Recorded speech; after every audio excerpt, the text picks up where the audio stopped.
நம்ம வீடு நமக்கு தெரியும். நம்ம சிமெண்ட் SRM PR சிமெண்ட். இது நம்ம சிமெண்ட். தமிழக சட்டப்பேரவையில் எதிர்க்கட்சி துணைத் தலைவர் இருக்கை மாற்றம் நிகழ்ந்திருக்கிறது. நெடுநாள்களாக நீடித்து வந்த பிரச்சனைக்கு தற்போது ஒரு முடிவு கிட்டியிருக்கிறது.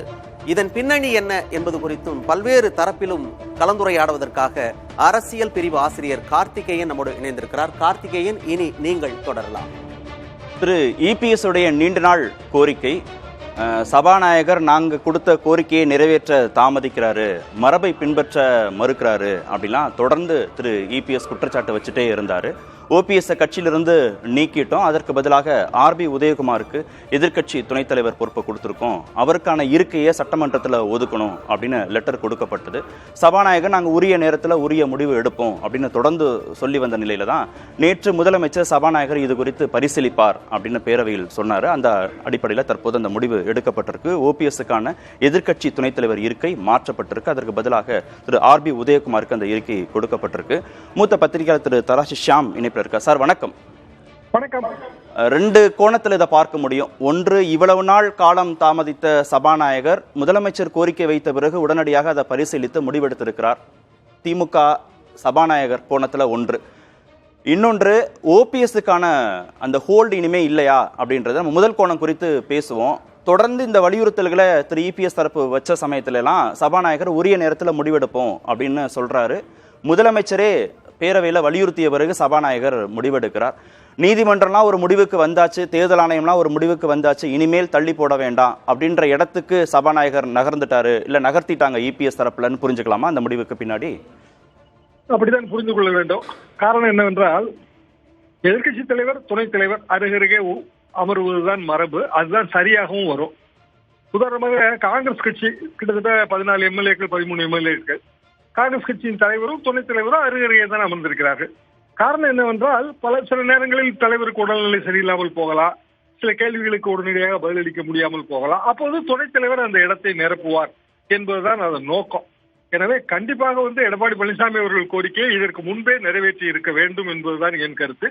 10 தடவைக்கு மேல் இந்த கடிதம் கொடுக்கப்பட்டிருக்கிறது. நீங்கள் சரியாக சொன்னபடி தேர்தல் ஆணையம் மற்றும் உயர் நீதிமன்றத்தின் உத்தரவு நகல்கள் எல்லாமே கொடுத்திருக்கிறார்கள். என்றாலும் முதல்வர் நேற்று சொன்னதால் இன்றைக்கு மாற்றுவார்கள் என்று எதிர்பார்த்தோம். அப்படித்தான் நடந்திருக்கிறது.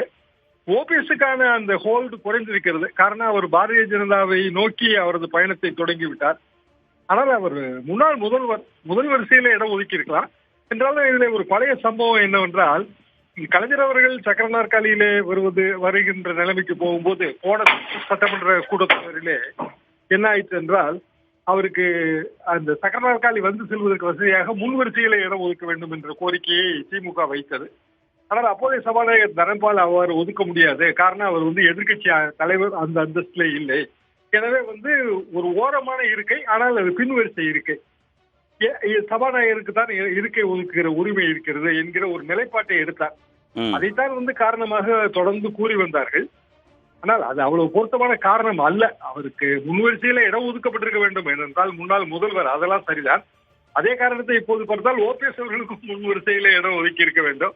என்றாலும் இதெல்லாம் அவையை பொறுத்தவரையிலே பேரவைத் தலைவரின் முடிவுதான். இதில் பெரிய அளவுக்கு பிறர் கருத்து கூறுவது என்பது கடினம். என்றாலும் இந்த பிரச்சனை சுமூகமாக தீர்க்கப்பட்டிருக்கிறது. அந்த வகையில் மகிழ்ச்சி தான்.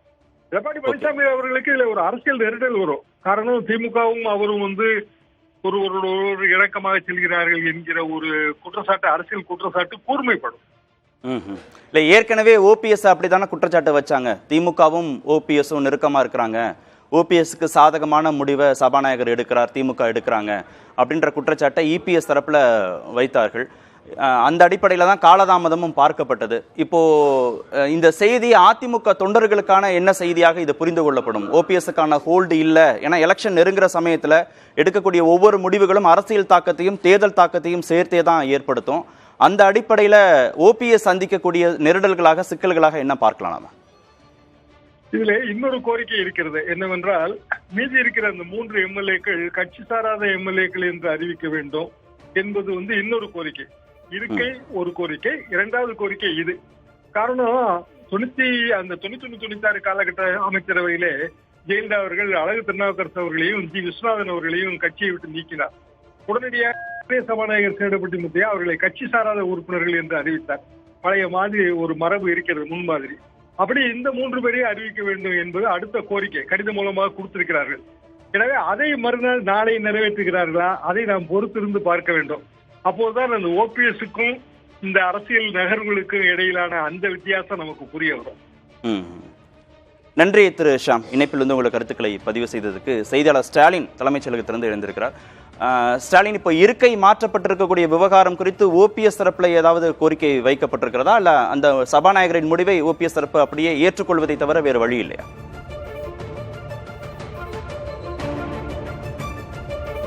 கார்த்திகன், அதாவது சட்டமன்றத்துடைய மரபின் அடிப்படையில் எதிர்க்கட்சி துணைத் தலைவர் என்ற அந்த பதவி என்பது இருக்கிறது. மரபின் அடிப்படையில் மட்டும்தான், விதி என்பது கிடையாது. ஓபிஎஸ் பொறுத்த வரைக்கும் அவர் ஏற்கனவே பலமுறை தன்னை எதிர்க்கட்சி துணைத் தலைவராக ஏற்கனவே அஇஅதிமுக கட்சி உறுப்பினர்கள் தான் அங்கீகரிச்சிருக்காங்க. அதை மாற்றக்கூடாது என்று தன்னுடைய தரப்பிலிருந்து கோரிக்கை மனுவை சபாநாயகரிடம் கொடுத்திருந்தார். தற்போது இருக்கை மாற்றப்படுகிறது. எதிர்க்கட்சி துணைத் தலைவர் அங்கீகாரத்தை ஓபிஎஸ் இழந்திருப்பதாக தான் நம்மளால புரிந்து கொள்ள முடிகிறது கார்த்திகன். அதனால மீண்டும் அவர் முறையிட்டாலும் அதை மாற்றுவதற்கான வாய்ப்புகள் என்பது மிக மிக மிக குறைவுதான். ஏன்னா நேற்று முதலமைச்சர் இந்த விவகாரத்தில் எதிர்க்கட்சி தலைவர் எடப்பாடி பழனிசாமியுடைய கோரிக்கையை மறுபரிசீலனை செய்யணும்னு சொல்லி சபாநாயகர் வந்து சொல்லிட்டனால மீண்டும் சபாநாயகர் இந்த விவகாரத்தை ஒருவேளை ஓபிஎஸ் கோரிக்கை மனு கொடுத்தால் கூட அவர் அதை மறுபரிசீலனை செய்வாரா என்பது மிகப்பெரிய ஒரு கேள்விக்குறிதான். அதனால் அதற்கான வாய்ப்புகள் என்பது மிக குறைவுதான் அப்படின்றத நம்மளால புரிஞ்சுக்க முடியுது. இன்றும் நாளையும் ஓபிஎஸ் அவை நடவடிக்கையில வந்து பங்கேற்க மாட்டார். அவர் தரப்புல வந்து நம்ம தொடர்பு கொண்டு கேட்ட பொழுது அவர் இந்த ஆளுநர் உரை மீதான விவாத கூட்டத்தொடரில் வந்து பங்கேற்க மாட்டார். அதன் பிறகு பட்ஜெட் கூட்டத்தொடரில் தான் பங்கேற்பார் என்றது சொல்லப்பட்டிருக்கு. அதனால மீண்டும் அவர் முறையிடுவாரா அப்படின்றத வந்து முறையிட்டாலும் கூட சபாநாயகர் அதை மறுபரிசீலனை செய்வதற்கான வாய்ப்புகள் தற்போதைக்கு இல்லை.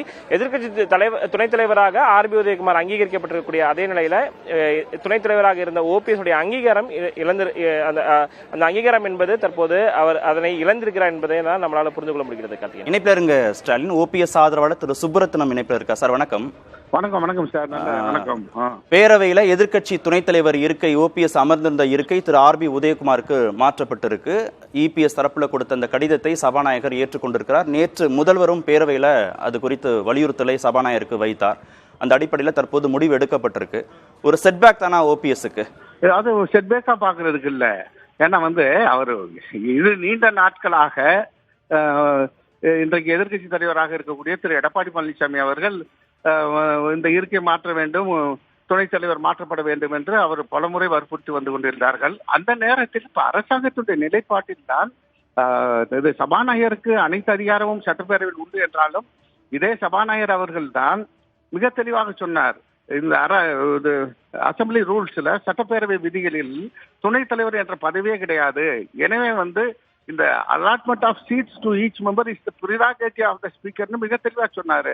மோர் ஓவர் அது திரு அண்ணன் ஓபிஎஸ் அவர்கள் முன்னாள் முதலமைச்சர் என்ற வகையில் அவருக்கு வந்து some priority has to be given, privilege has to be அட்டாச்ங்கிறத மிக தெளிவாக பேரவைத் தலைவர்கள் சொல்லி வந்தார்கள். அந்த நிலைப்பாட்டில் உறுதியாக இருந்தார்கள். ஆனால் இன்னைக்கு நாங்கள் அரசியல் ரீதியாக என்ன பார்க்கணும்னா, திரு இபிஎஸ் அவர்கள் ஏதோ பிஜேபி அணியிலிருந்து விலகிவிட்டதை போலவும், ஆனால் தொடர்ந்து ஓபிஎஸ் அண்ணன் அவர்கள் அன்றிலிருந்து இன்று வரை என் நிலைப்பாட்டில் மாறுதல் இல்லை, நாங்கள் பிஜேபியுடன் தான் தொடர்கிறோம் என்ற ஒரு நிலைப்பாட்டில் அவர் உறுதியாக இருப்பதன் காரணமாக நேற்று தினம் முதலமைச்சர் அவர்கள் ஒரு உந்துதல் காரணமாக அரசியல் ரீதியாக உந்தப்பட்டு நேற்று அவரே பேரவைத் தலைவர்களை பார்த்து நீங்கள் மறுபரிசீலனை செய்யுங்கள் என்று சொன்னதற்கு ஒரு அரசியல் ரீதியான காரணம் இருப்பதாக நாங்கள் புரிகிறோம்.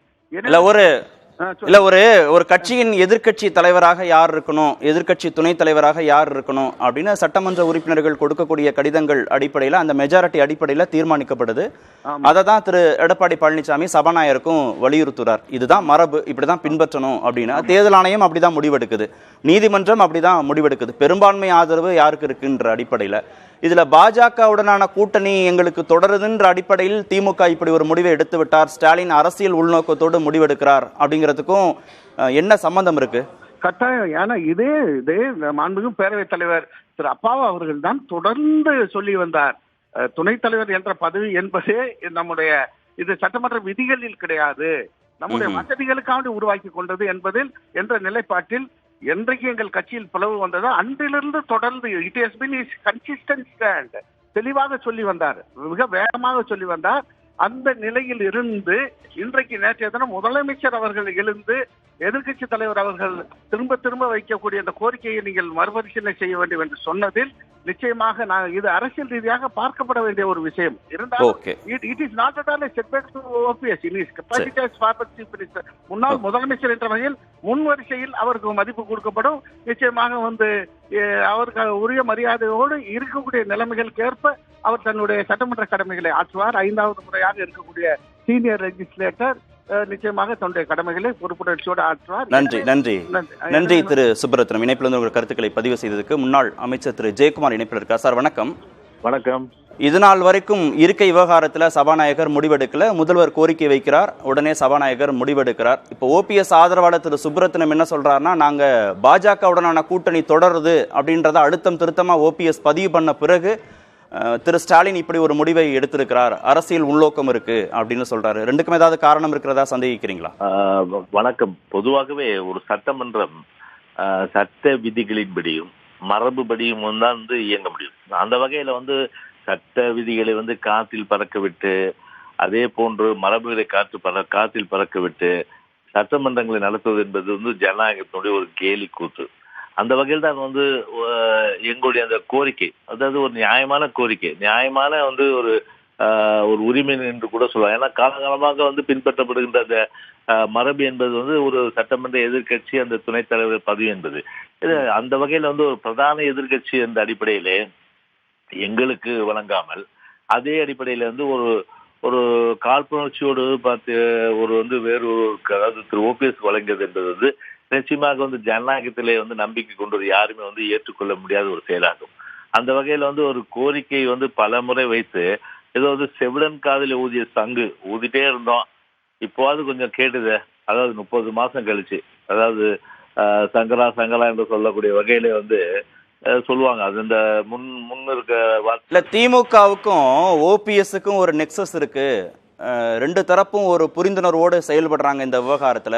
ஓபிஎஸ் திமுகவுக்கு சாதகமா இருக்கார், திமுக ஓபிஎஸ்க்கு சாதகமா இருக்கிறதுனாலதான் இதுல ஒரு முடிவே எடுக்க மாட்டேன்றாங்க. நீங்க தொடர்ந்து குற்றச்சாட்டு வச்சீங்க.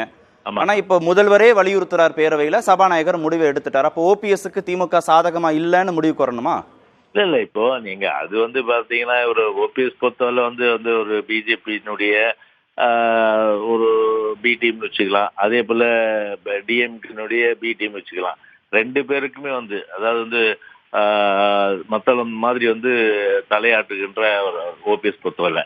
அதனால அவரை பொறுத்தவரை பொதுவாக ஒரு எங்களுடைய அந்த உரிமை நிலைநாட்டப்பட்டிருக்கு. அதுதான் நான் சொல்ல முடியும். அது இப்போ நேற்று இல்லைன்னா இன்னைக்கு இல்லைன்னா நாளைக்கு எப்படி இருந்தாலும் பல்வேறு வகைகள் எல்லாம் நீதிமன்றம் இருக்கு இல்லையா, அதெல்லாம் கண்டிப்பா எல்லாம் மேலும் மேலும் போகும் தெரியும். அதனால எதுக்கு இந்த பிரச்சனை, அதனால கொடுத்துருங்க அப்படின்ற மாதிரி தான் இப்போ காலம் தாழ்த்தி 30 மாசம் பொறுத்து இந்த ஒரு முடிவு எடுத்திருக்காங்க.